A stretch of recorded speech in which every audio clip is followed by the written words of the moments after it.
Hai guys, ketemu lagi sama saya Rivo Channel di Ending Indonesia. Oke, kita lihat. Mantap. Keren banget ini.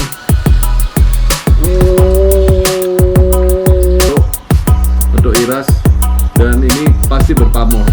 Seperti apa, digunakan di era apa, kegunaannya apa, dirawat sebaik-baiknya, dibuatlah sebagai suatu kebanggaan, sebagai warisan budaya, terus mencintai Indonesia, terus bersatu, terus menambah seduluran. Saya harap video ini bisa menginspirasi kamu untuk merawat pusaka-pusaka di daerah kamu dan semakin mencintai budaya Indonesia.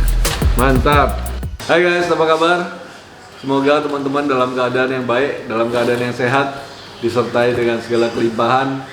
Thank you udah terus nonton video Ending Indonesia. Ini adalah channel yang kita membahas seputar pusaka, seputar peninggalan-peninggalan Nusantara, seputar budaya dan segala macam. Kalau kamu suka dengan video-video seperti ini, kamu boleh share, like, and subscribe ya. Nah, saya mau ajak kamu kita unboxing ya. Satu kiriman yang udah lama banget nih, belum saya buka karena dulu agak kepikiran mau taruh di mana. Ini salah satu hobi saya dulu sebelum saya punya keris ya. Ini sempat dulu belanja di daerah Trawulan beberapa bulan yang lalu, tapi tetap saya taruh di sini karena belum saya buka. Saya mau ajak teman-teman kita buka sama-sama ya. Let's go.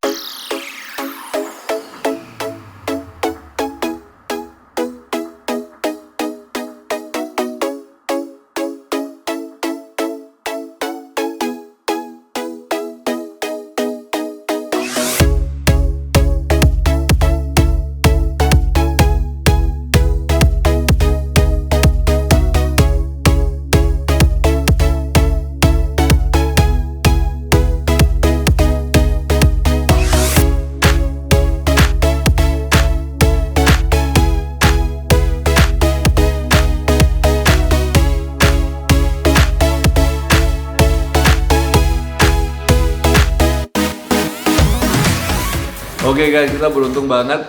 Tidak ada yang pecah kayaknya. Ini piaraan saya yang baru. Wah. Kita harus hati-hati banget nih. Jangan sampai jatuh nih. Oke, jadi ini dibungkus dengan begitu aman supaya kalau karena terjadi benturan sedikit aja bisa pecah guys.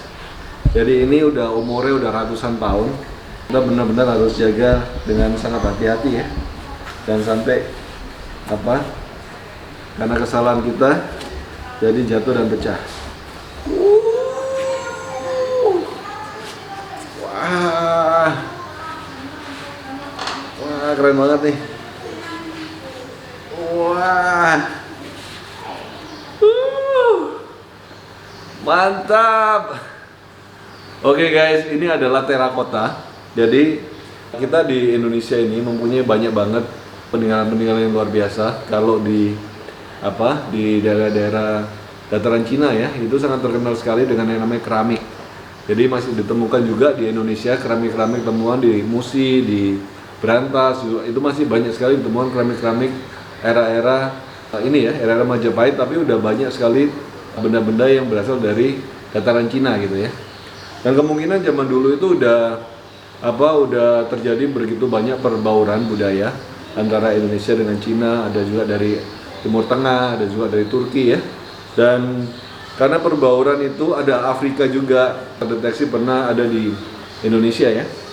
Karena perbauran budaya itu akhirnya ditemukan banyak sekali peninggalan-peninggalan yang ada di Indonesia ini ternyata dari dataran-dataran Cina, dari dataran Eropa dan segala macam ya. Nah, ini salah satu bentuk temuan yang namanya terakota guys. Jadi pada sejarahnya Indonesia ini pernah didatangi sama yang namanya kebudayaan daripada dataran Cina gitu ya. Dan karena kebudayaan itu membawa suatu teknologi dan suatu pengetahuan yang lebih maju tentang keramik dan segala macam, di Indonesia ini mulai ada yang namanya pembuatan tembikar guys. Nah, tembikar atau terakota itu berkembang di Indonesia.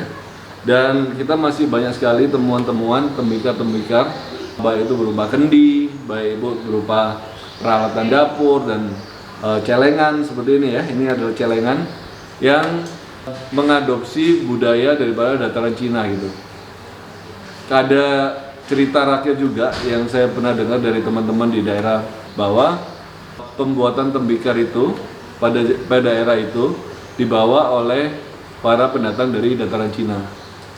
Ya, dari mereka karena mereka udah bisa buat keramik yang mana kalau tembikar ini dipanaskan dengan panas yang sedemikian rupa dengan beberapa teknik tertentu, maka ini akan menjadi suatu yang namanya keramik, guys.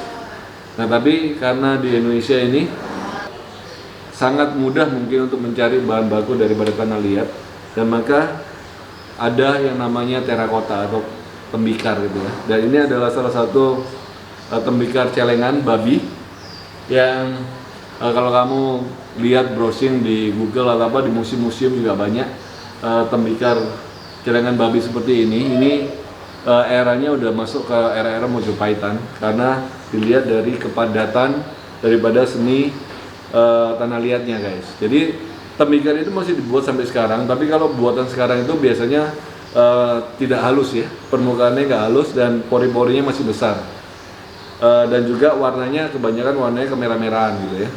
Tapi kalau kita udah mendapatkan tembikar-tembikar yang kuno, biasanya dia sangat halus sekali pembuatannya, sangat padat sekali juga, dan tekstur dan bentuknya juga nggak bisa dibohongin gitu ya. Dari orang zaman dulu dengan orang zaman sekarang itu, kalau buat suatu karya seni itu mempunyai ciri khas masing-masing gitu ya. Dan kalau kita lihat ciri khasnya orang zaman dulu, babinya itu seperti mempunyai ciri khas yang luar biasa gitu ya. Nah, ini salah satu peninggalan budaya di Indonesia bahwa pada zaman dulu orang udah mengerti yang namanya pentingnya menabung, guys. Itu sebabnya banyak sekali celengan-celengan yang ditemukan dari sungai, dari darat juga masih ditemukan ya, celengan-celengan seperti ini dengan berbagai bentuk.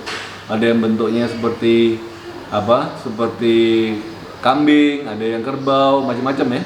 Dan yang saya sangat suka ini adalah dari bentuknya seperti babi, guys. Dan menurut mitosnya memang celengan babi ini bisa membawa keberuntungan gitu ya. Mau percaya atau enggak terserah Anda. Oke guys, sambil kita senang-senang sama babi ngepet ini, kita jawab pertanyaan-pertanyaan juga kayaknya.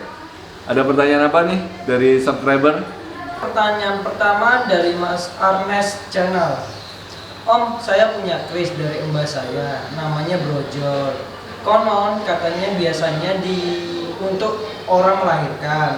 Apakah benar? Bagaimana sih sejarahnya? Oke, keris brojol itu adalah keris yang memang dipercaya mempunyai suatu tuah untuk melancarkan segala sesuatu, guys. Bukan hanya untuk melahirkan, tapi juga untuk pekerjaan-pekerjaan yang kita harus hadapi sehari-hari gitu ya. Dan seperti kata brojolnya sendiri, brojol itu adalah lancar gitu ya. Seperti melahirkan itu brojol juga. Pada era dulu, kata-kata melahirkan itu sangat menakutkan, guys, karena melahirkan itu sama seperti orang yang bertaruh nyawa ya untuk melahirkan seorang anak. Karena terbatasnya mungkin yang namanya pengobatan, rumah sakit juga nggak ada kayak gitu ya, segala macamnya ya. Jadi orang sangat ingin dalam proses melahirkan itu baik itu ibu dan bayinya itu selamat. Nah, karena kepercayaan itu juga orang-orang sangat mempercayai bahwa keris yang berdapur brojol itu bisa melancarkan suatu persalinan. Saya masih percaya itu memang terjadi gitu sampai hari ini. Pertanyaan selanjutnya dari Mas Muhammad Kijir. Om, bagaimana cara menghilangkan persepsi buruk keris di masyarakat? Oke, ini menarik banget teman-teman, karena keris itu sendiri atau pusaka itu sendiri udah terlalu lama lah istilahnya diperspektifkan secara negatif ya. Contohnya kalau kita lihat film-film era 70-an, 80-an, bahkan sampai sekarang juga kalau ada yang namanya dukun santet itu pasti pakai keris gitu ya. Ada yang namanya orang pakai keris itu pasti untuk menyakiti orang atau untuk membuat suatu teluh atau buat suatu hal-hal yang negatif.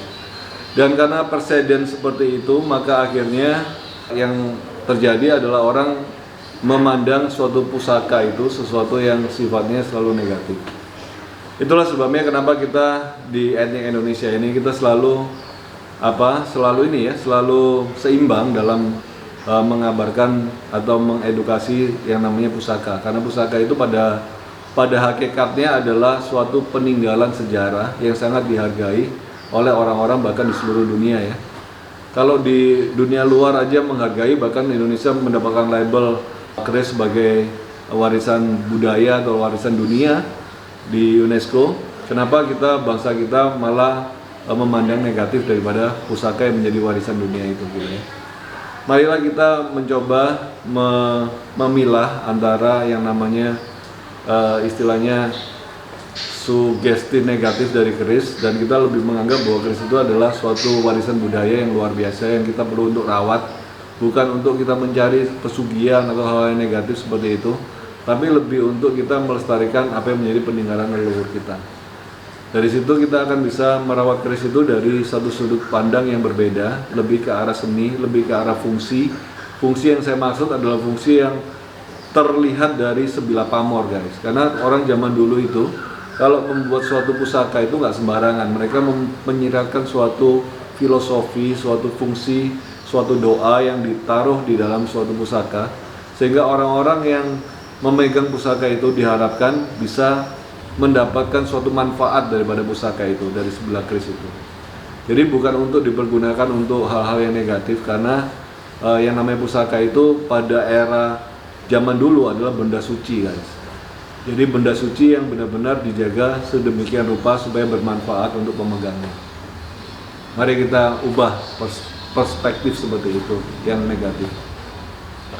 Oke guys, itu aja video kita. Kita sangat semangat dengan terakota saya yang baru ini. Semoga di tempat kamu juga kamu bisa semangat dengan peninggalan-peninggalan leluhur di daerah kamu. Mari kita rawat. Semoga video-video kita bermanfaat. Sampai ketemu di video selanjutnya. Salam budaya.